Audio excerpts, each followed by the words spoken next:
One thing you always want to keep an eye on is your needle. So changing your needle on a regular basis can solve a lot of problems. So you want to take out the screwdriver that came with the machine. Yes, that's a screwdriver. And if you need a little bit more room, you can lower the presser foot and even lower the needle just a little bit. That way your hand can get to this screw as you start to loosen it. Now catch the needle on its way out, then that way it doesn't fall into the machine.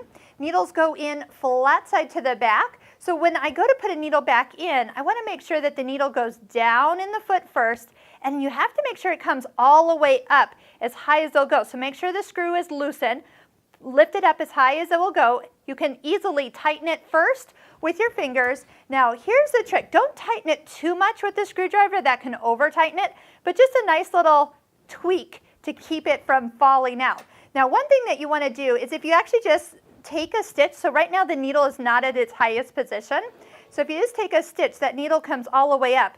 And one way to tell if you properly put your needle as high as it will go is to use your needle threader. So if your needle threader lines up with the hole of the needle, you put it in correctly and you got it up as high as it will go. Now you're ready to stitch. We do have a ton of needle videos that you can link to here and learn all about different kinds of needles for different weights of fabric.